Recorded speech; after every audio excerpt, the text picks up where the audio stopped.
수술 전 사진을 보면 정면에서 콧구멍이 많이 보이고 있고 콧대가 좀 낮고 하단에서 봤을 때는 비주 쪽이 함몰이 되면서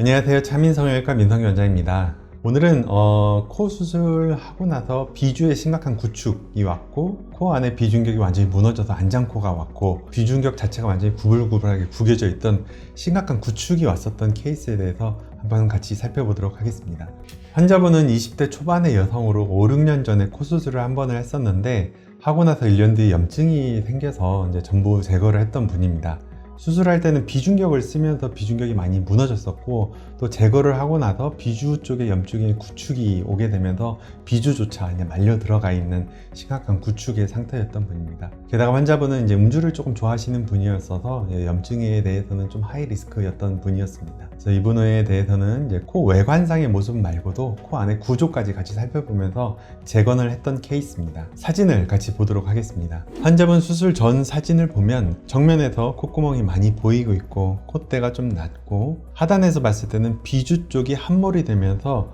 우측으로 완전히 쏠려서 구겨져서 넘어져 있는 모습 보이고 있고 측면에서 봤을 때는 콧등이 살짝 파이기는 했는데 그보다 더 심각하게 비주가 코 안쪽으로 많이 말려 들어가 있어서 측면에서 봤을 때도 비주의 함몰이 굉장히 심한 모습이 보이고 있었죠. 환자분 CT를 살펴보면 오른쪽 눈과 왼쪽 눈 사이에 있는 비중격이 위쪽에서부터 심각하게 휘어져 있는 심한 비중격 만곡의 상태였는데 쭉 내려가다 보면 비중격이 하단에서도 심하게 구불구불 마치 뱀처럼 굉장히 구부러져 있는 모습이고 측면에서 봤을 때도 윗날개 연골에 해당하는 위치가 상당히 주저앉아 있는 전형적인 안장코의 모습이었습니다. 이분은 수술할 때 첫 수술할 때 비중격을 사용했던 분이었고 비중격이 전반적으로 이렇게 많이 구불구불 구겨져 있는 것으로 보아 또 해당 위치에서 염증이 생겼었고 남아있는 비중격도 전부 다 파손이 돼서 수술할 때 가장 중요한 기둥을 지지할 구조물이 완전히 무너지지 않았나 하는 생각이 들게 되는 그런 케이스였습니다.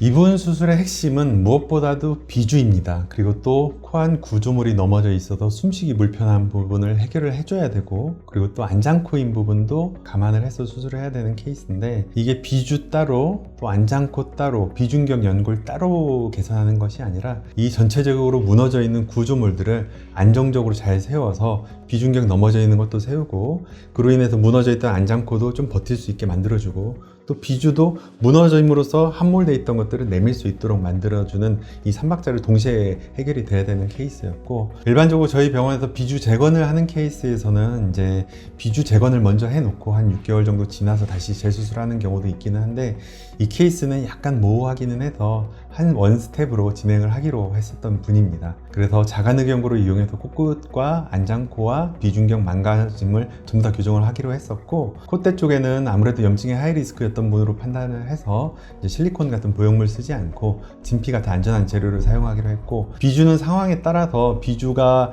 다 재건을 했는데도 피부 결손 때문에 봉합이 안 되는 상황이라면 비주 재건을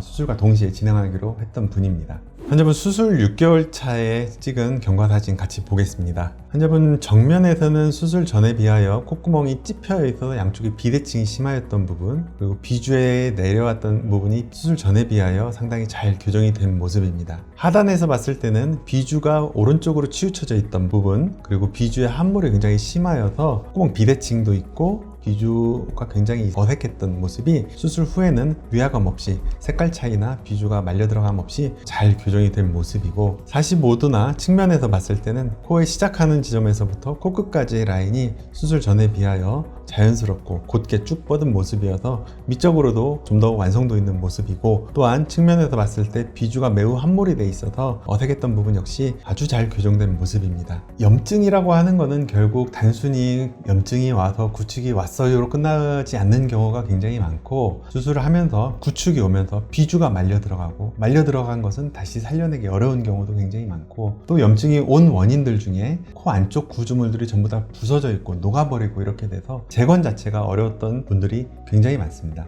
이 케이스는 단순히 겉으로 보기에는 비주가 좀 말려들었네 이렇게 생각할 수 있지만 면밀히 살펴보면 비중격 망가지고 안장코가 되어 있고 비주는 오그라들어서 다시 영구적으로 돌아올 수 없을 정도로 망가져 있던 케이스였고, 이런 케이스를 유기적으로 단순히 비주 따로, 비중격 따로, 안장코 따로 이렇게 생각하는 것이 아니라 전반적인 구조를 안정적으로 튼튼하게 유지를 시켜서 비중격 휜 것도 잡아주고, 안장코도 버티게 해주고, 비주도 말려 들어간 것도 물리적인 힘으로 내밀어 줄 수 있는 지지 기반을 만든 다음에 결손을 메워주는 형태로 교정을 하는 것이 그나마 정상적인 모습을 가지고 또 오랫동안 유지할 수 있는 방법을